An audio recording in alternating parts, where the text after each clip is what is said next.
All right, this is a Bushmaster EM-15 E2S, made in Wyndham, Maine. A lot of great features on here. As you can see with all my ARs, we've got a bunch of mags. That's not all of them. Backup stock, extra barrel. But this one I want to show the bayonet that comes with this one. So let's try to put it on here and show you. Alright, so the bayonet comes with a belt loop and leg strap. They are kind of little rough to get out, but it is dagger style or dirk style, so it has double blades. It's very sharp, and we'll put it on here. Alright, so it goes through the hoop and then latches in right here, and then you've got your bayonet on your AR-15 like it was back in the old day. Alright, it's Cody the Duke. I have a good one. Since we didn't quite make the short list here, I guess I'll run through some other stuff. It's the only rifle I have that has a bayonet or that's old enough to have one. I don't really shoot it with the bayonet on there. I guess if not that I think there ever would be zombie apocalypse time, but I guess it would be a good thing to have if that did happen. Just to show everyone on YouTube this is clear. And let's see, I did take the sling off for this, but if you've seen any of my other videos, which hopefully you'll go watch, like, subscribe. We've got a hook here that goes into, just like this one, as a backup. It's just hooked on here. And let's see, what else? The one thing I like about this is the irons do have adjustment for windage and elevation. Has a carry handle. Can mount an optic on here. I don't really like to with this one. I like running it original, and I actually like iron sights. So, oh, and we do have, forget the brand here. Let's see. Anyways, I'll try to show you. We have our flashlight, laser. Where is it? There's a green laser. We go one way and then the other way. Actually, what do we have it set on here? It's set on laser only. So now we've got flashlight only, and then we can go to flashlight and laser. If you can see the laser there, I'm not sure if you can. Oh, the laser's kind of in the flashlight, but it's there. If the video would, I don't know if I can reflect it off something. Let's see. You can see it off the, whatever, it's there. So you can run all three. All right, trying to clean it up. This thing is old, but to remove the bayonet, there's a, you actually clip the bottom of the bayonet there, and it comes off, slides over the top. Normally I would throw that rifle behind my sling. We do have, hopefully with most of your firearms, we have a backup barrel here. Have a hand stop, and then we have our case for the bayonet. So I'll just put that back in there.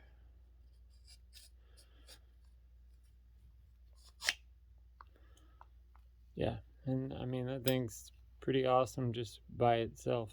Got a good grip and length, and would not be a bad knife to have in a fight, just anyways.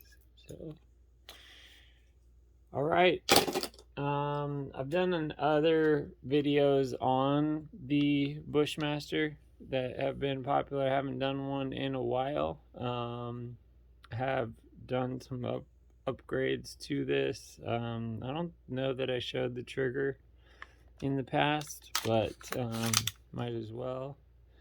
So we'll do it lefty so y'all can see that this thing still has it. So here, let's do this different way.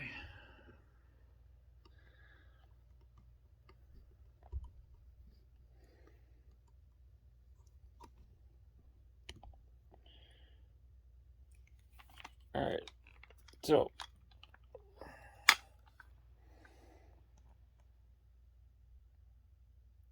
there's our wall. Very quick to the wall. Like no take back. And then the reset.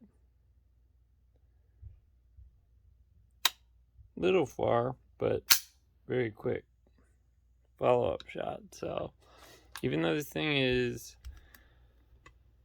not new, still awesome. And actually they still sell them. As I mentioned in the short, if you watch that,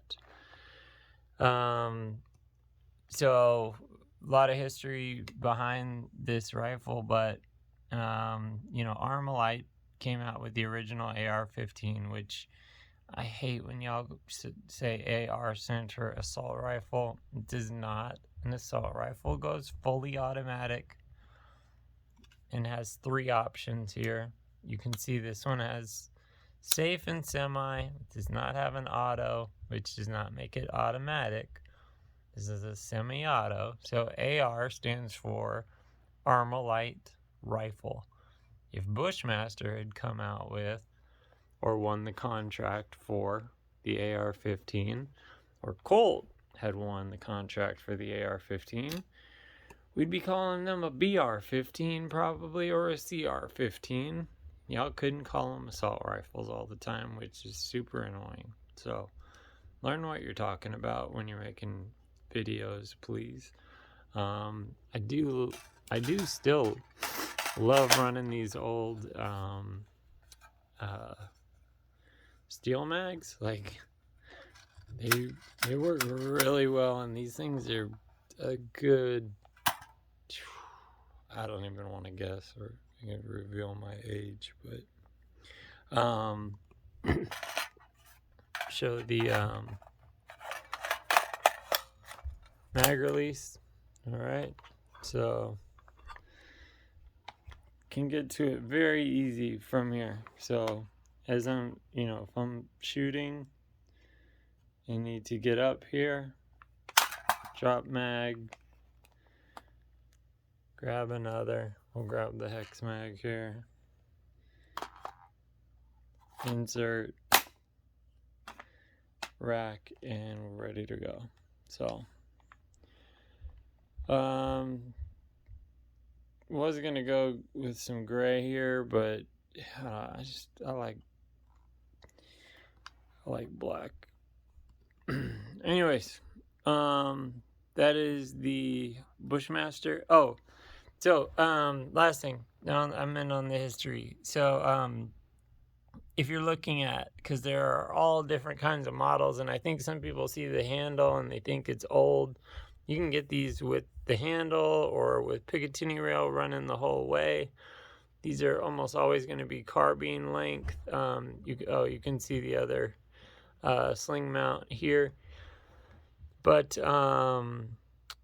so the XM-15 E2S, and then Windham ME is where it's made, and B.F.I, should have wrote it down, stands for something else. These are the guys who originally made these Bushmasters that were like, they're still very popular now, and they were made decades ago. So what happened is the Wyndham family and all of the loyal gun makers who worked for them in Windham, Maine, were bought out and moved to, I think it's Exeter, New York. So a lot of these Bushmaster rifles you'll see say Exeter, New York, and they won't say B.F.I on them. I think some from New York do. Some say something else. And then I have not seen them, but apparently there are some that are made in Alabama. And I've heard those ones that were originally made right after they split off from Wyndham, because all the guys who stayed behind, the Wyndham family and all the original gunsmiths, they sold Bushmaster to these people in Exeter, New York, who went on to make what, I've never had one, but from what I'm told, they're not as good. And I don't know the time frame there, late 80s maybe. And then the Wyndham family started Wyndham Weaponry, which Wyndham Weaponry, you can go look up their AR-15s, are very well regarded as quality production rifles. So yeah, if you can, if you come across one of these and you are thinking about purchasing it, you could get lucky and find one for, probably not with like the bayonet and a bunch of extra mags and an extra barrel, but if you can find something similar to this that's Windham, Maine with the B.F.I, maybe $600, $700, $800 potentially. They can go up and up from there. But recently, I don't want to knock out all Bushmaster, because the Bushmaster's awesome. Lately, their production has been solid. So anything you've bought in the last, I don't honestly know, but from what I've been told, like 3, 4, 5 years, I would do some research if you were set on buying a Bushmaster. I have this one, so I'm not, wanting another Bushmasters. But yeah, do some research and see what you can come up with. But I'll try to make sure I bring it out to the range next time and shoot it off for y'all. And yeah, smash that like and subscribe video button, whatever, notifications. Go watch some other videos, drop a comment if you are like a Bushmaster Wyndham expert and you have more info on this subject than I do. Please drop some comments. I love hearing more about the historical side of firearms and things like that. So y'all have a great day. Thanks. Bye.